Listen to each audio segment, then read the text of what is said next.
नाज़रीन, मुल्क की एक मैं नाज शख्सियत, बहुत से हवाले, कानूनदान, सियासतदान और सारी उम्र एक स्ट्रगल से इबारत रही है और आज भी स्ट्रगल कम नहीं है। एतजाज़ अहसन साहब, आप समझ गए होंगे। Thank you very much Aitzaz Ahsan साहब। अब ये जो इन कैमरा सेशन है, इसकी क्या आप ज़रूरत समझते हैं, जिसके लिए अब ये इन्होंने अपील भी कर रखी और फैसला शायद महफूज है, कल तक पता चल जाएगा कि क्यों करें, जबकि पूरी दुनिया को पता है साइफर क्या था क्या नहीं था। अब ये कौन सा ओपन सीक्रेट है, तो why shouldn't we hold this trial if at all we want to. तो इसको हम ओपन ट्रायल करें, आवाम को भी पता चले। आपकी क्या राय है और आपको आगे क्या नजर आता है, ये केस किस समझ जा रहा है जनाब एतजाज हसन साहब? जो कारी साहब तीन बातों की समझ थी, मेनली इसमें दो की समझ नहीं आती थी, वो आ गई। ये कैमरा ट्रायल की इब्तिदा की तो पहले दिन से समझ आती थी, और वो आपको जब मैं अर्ज करूंगा पहली एक दो बातें, जो दो बातें जिनकी समझ नहीं आती थी, वो ये पहली समझ नहीं आती थी कि इसको प्रोसिक्यूट क्यों कर रहे हैं, क्यों इसके इस्तगासा बना के अदालत में गिरे कि क्यों गए हैं निगरान और ये हुकूमत। उसकी वजह ये समझ के इसलिए नहीं आती थी कि ये केस तो बनता ही नहीं सिरे से, शुरू से।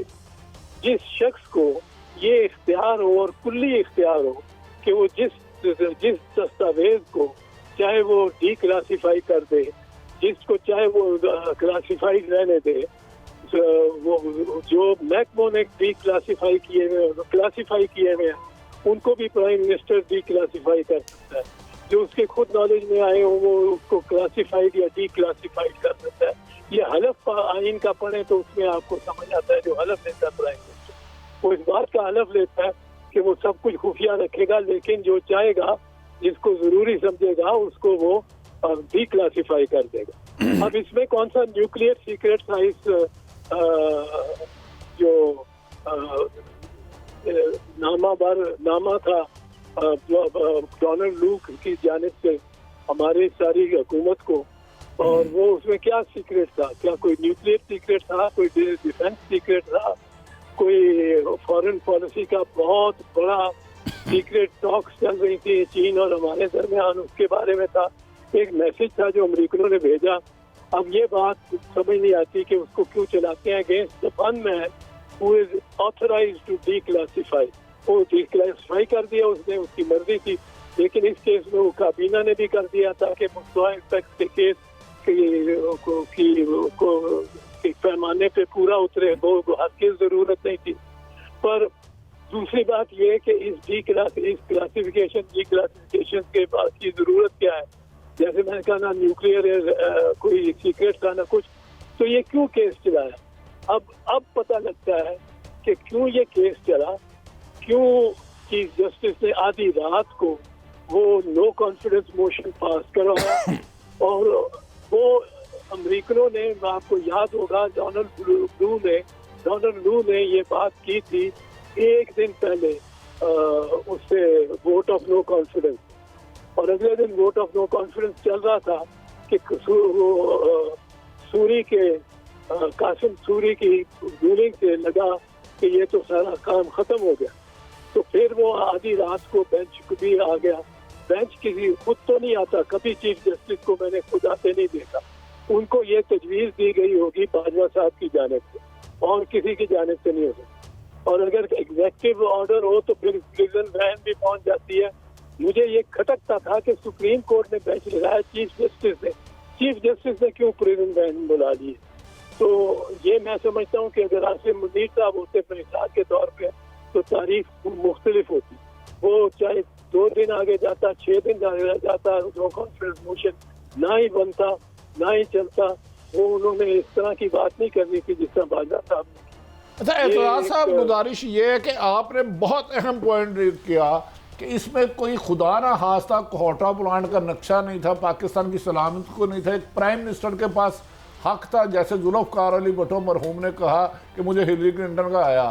तो ऐसे आपकी गुफ्तगू में तो लगता है ये तो इमरान खान के खिलाफ साजिश हो रही है साइफर केस में फंसाने की। और दूसरी एक रहनुमाई फरमा दें कि अगर नवाज शरीफ साहब वापस आते हैं, जैसे वो जलसे के लिए प्रोटोकॉल के तहत कह रहे हैं करने हैं, तो आइन कानून क्या कहता है? वो सीधा जलसे में जाएंगे, तकरीरें करेंगे कि अदालत उन्हें एयरपोर्ट से गिरफ्तार किया जा सकता है?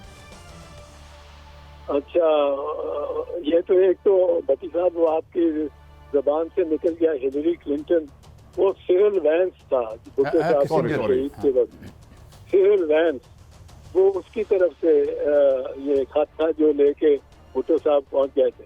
नवाज शरीफ ने भी कई मरतबा कहा है कि मुझे फोन कॉल आई बहुत, न्यूक्लियर धमाका ना करो और ये देंगे वो देंगे, फिर वो भी सीक्रेट था।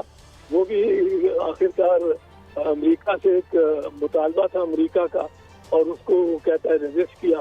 हमारे मुतालबा था अमेरिका का, तो हमने बिल्कुल रेजिस्ट नहीं किया। और चीफ जस्टिस साहब किसी के कहने के अलावा, आर्मी चीफ के बाजवा साहब के कहने के अलावा कभी ना बेंच लेके जाते। उनको ना शहबाज शरीफ के कहने पे जाते, ना वो जाते इमरान खान के कहने पे, कभी ना जाते। लेकिन वो गए हैं तो इसलिए कि वो बाजवा साहब ने कह दिया।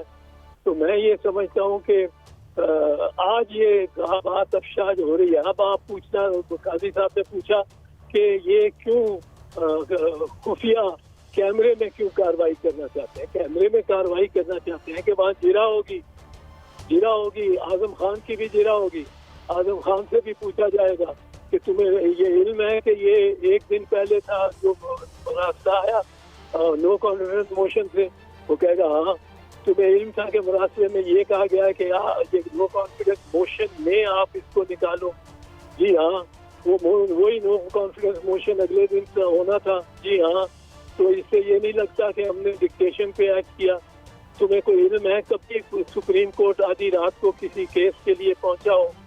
तो ये इस किस्म के सवाल, एम्बैरेसिंग सवाल जब होंगे और उसको पूछा जाएगा, ये भी है जैसे आपने कहा कि कहुटा का तो कोई नहीं था प्लान दे रहा, क्या था उसमें इस तरह डिमार्श कभी आपने देखा है पहले भी कि उसको सीक्रेट रखा गया हो?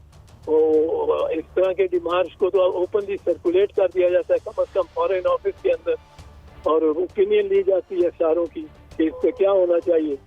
तो ये तो खुफिया इतनी कोई है ही नहीं चीज, ये तो रूटीन में खुफिया है, उतना पूरा खुफिया तो नहीं है। तो इसलिए ये मुझे हैरत थी कि ये किस तरह क्यों पहुंचे, इतनी हरकत क्यों आ गई। तो वो मेरा ख्याल है, मैं जैसे मैं अर्ज कर चुका हूँ, बाजवा साहब के बायसी थी। और उसमें जो आपने पूछा, काजी साहब ने पूछा कि खुफिया क्यों, खुफिया तो जाहिर इसलिए, कैमरा इसलिए मांगते हैं कि लोगों को पता ही न लगे और उसको सजा दे दें इमरान खान को, और पता किसी को न लगे। मैंने अटक में फील्ड जनरल कोर्ट मार्शल किया, ट्रायल किया डिफेंस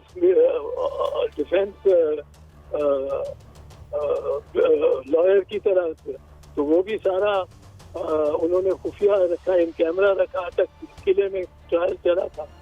तो ये खुफिया वहाँ रखना चाहते हैं जहाँ ये इनको इल्म हो कि मुकदमा हमारा कमजोर है, हम बिल्कुल सजा नहीं दिलवा सकेंगे, लेकिन सजा जज ने देनी ही है। तो लोगों को ना पता लगे कि कितना ये बेरहम फैसला है, क्योंकि इसके हक में कोई दलील और कोई इस्तदलाल, कोई सबूत, कोई दस्तावेज ही नहीं।